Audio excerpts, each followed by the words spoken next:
చంద్రబాబు నాయుడు గారు మహానాడులో కొన్ని వ్యాఖ్యలు అయితే చేశారండి. రాయలసీమలో ఉన్న 52 స్థానాలకు గాను 42 స్థానాలు మాకు ఇచ్చారు మీరు, అంతేకాదు కడపలో 10 స్థానాలకు గాను 7 స్థానాలు మాకు ఇచ్చారు మీరు అని అయితే కనుక ఆయన మాట్లాడడం జరిగింది. ఈసారి ఎన్నికలు వస్తే కనుక 10 స్థానాలకు గాను 10కి 10 రావాలి అని కడపలో మహానాడు పెట్టిన సందర్భం ఆయన వ్యాఖ్యలు అయితే చేయడం జరిగింది. నిజంగా కడపలో 10 స్థానాలకి 10కి 10 వస్తాయంటారా? రాయలసీమలో 52కి గాను 42 స్థానాలు ఇచ్చినటువంటి కూటమి ప్రభుత్వానికి ఇచ్చిన ప్రజలు మరలా ఎన్నికలు వస్తే 52కి మరలా 42 ఇస్తారంటారా? ఈసారి ఇప్పటికిప్పుడు ఎన్నికలు వస్తే కనుక రాయలసీమలో 52 స్థానాలకు గాను కూటమి ప్రభుత్వానికి ఎన్ని స్థానాలు వస్తాయంటారు? అదే వైసీపీకి ఎన్ని స్థానాలు వస్తాయంటారు? అసలు వైసీపీకి ఎన్ని వస్తాయి, కూటమికి ఎన్ని వస్తాయి అనేది నేను చెప్పాలనుకుంటున్నాను. కాబట్టి ఖచ్చితంగా ఈ వీడియోని మీరు లైక్ చేయండి. లైక్ చేస్తే ఎక్కువ మందికి ఇన్ఫర్మేషన్ షేర్ అవుతుంది. అంతేకాదు పక్కాగా మన ఛానల్ కొత్తగా చూస్తే సబ్స్క్రైబ్ చేయండి. ఎందుకంటే ఎక్కువ మందికి చేరాలంటే మీరు లైక్ చేయాలి. లైక్ చేయండి, అంతేకాదు అది మీ బాధ్యత, నాకు కూడా మోటివేషన్గా ఉంటుంది.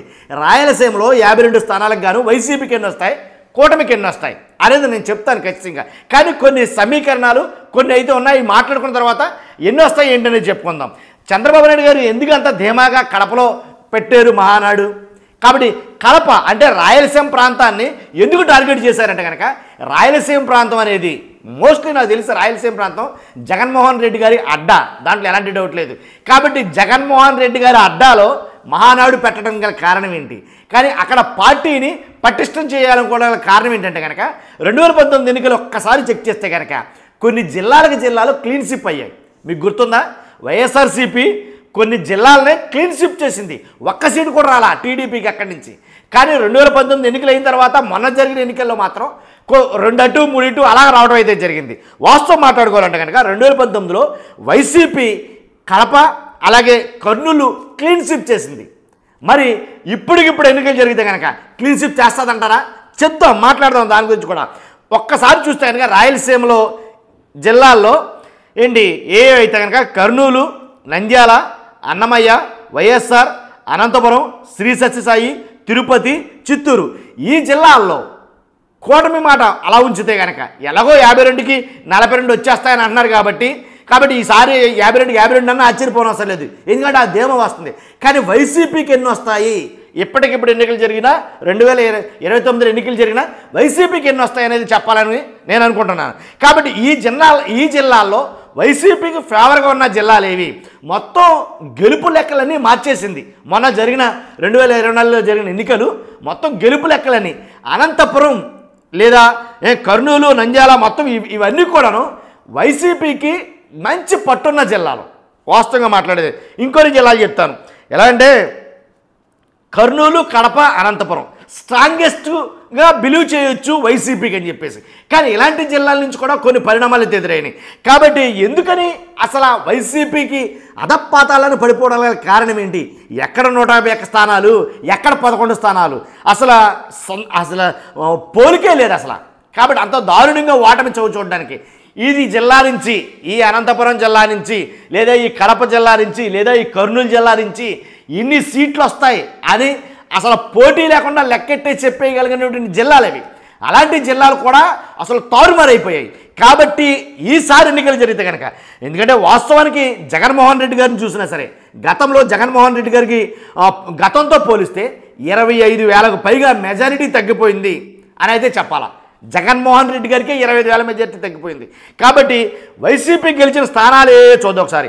పొంగనూరు కానీ, తంబళ్ళపల్లి కానీ, మంత్రాలయం కానీ, రాజంపేట కానీ, బద్వేలు కానీ, ఆలూరు కానీ, ఎర్రగొండపాలెం కానీ, దర్శి కానీ, అరకు కానీ, పాడేరు కానీ ఇవి గెలిచిన స్థానాలే కాదనట్లా.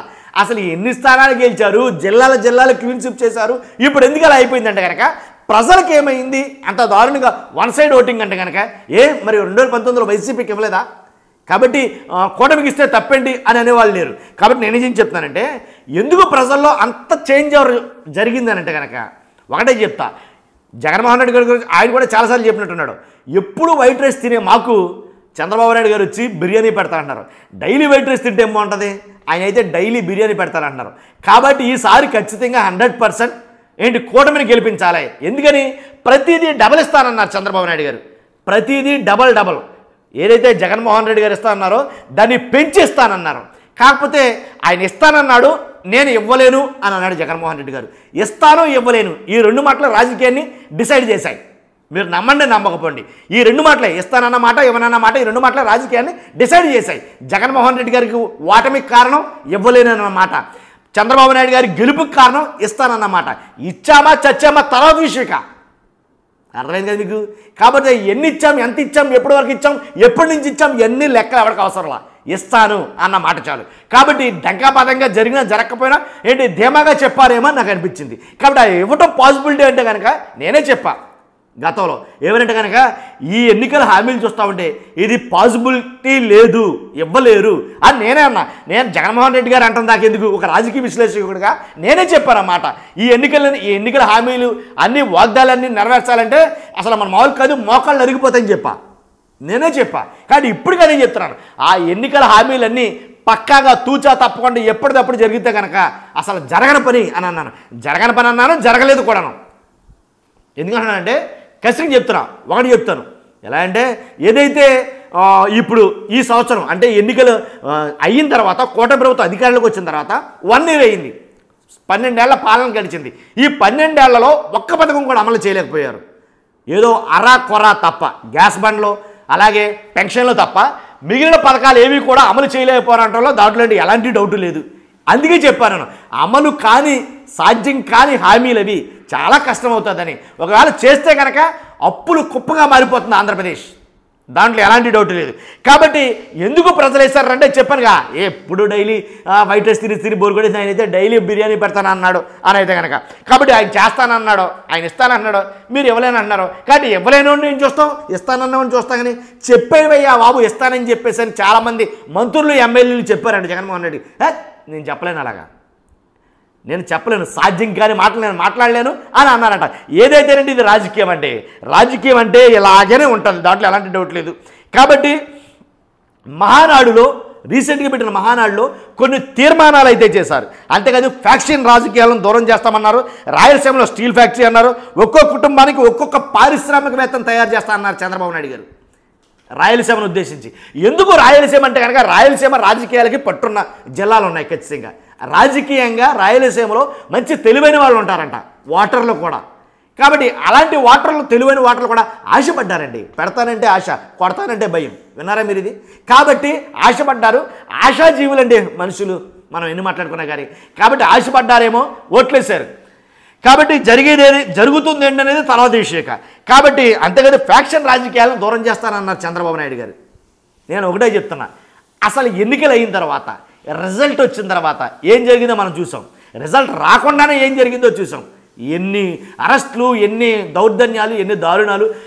ఒక పార్టీ వైపు నుంచే తప్పు ఉందని అనడంలా, మొత్తానికి ఇరు పార్టీలు తప్పు ఉన్నా సరే మొత్తానికి జరిగితే జరిగాయి. ఇంకా మనం ఎక్కడ దూరం చేయగలం?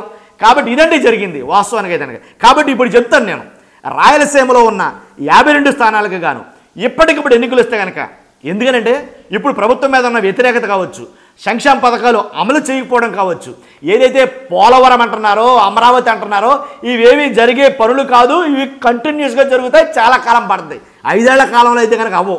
2027కే కంప్లీట్ చేస్తామన్నారు కానీ అవ్వవయ్యి, ఫుల్ ఫ్లెడ్జ్డ్గా అవ్వవు.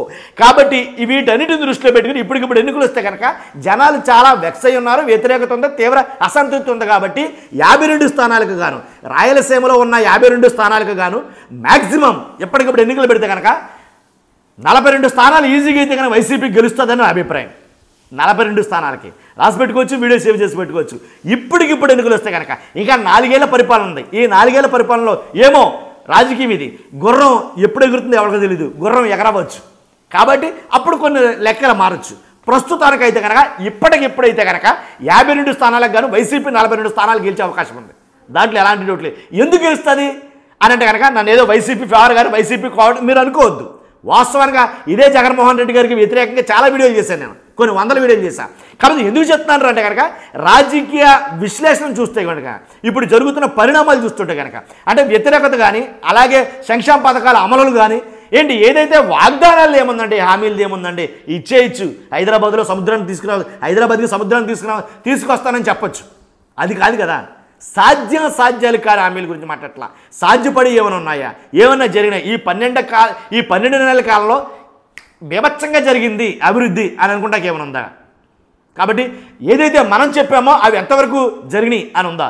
అని చెక్ చేసుకుంటే కొంచెం ప్రజలు ఆలోచిస్తే ఆటోమేటిక్గా 52-42 మారచ్చు. అదే నేను అనేది. చూస్తున్నా మీరు మీ అభిప్రాయం తెలియజేయండి. ఫస్ట్ నా అభిప్రాయంగా మీ అభిప్రాయాన్ని సదా నేను దాన్ని గౌరవిస్తాను. కాబట్టి మీ అభిప్రాయం ఏంటో తెలియజేయండి. రాయలసీమ జిల్లాల్లో 52 స్థానాలకు గాను వైసీపీకి ఎన్ని స్థానాలు వస్తాయనుకుంటున్నారు, కూటమికి ఎన్ని స్థానాలు వస్తాయనుకుంటారు, మీ అభిప్రాయం తెలుసుకోవాలంటున్నాను.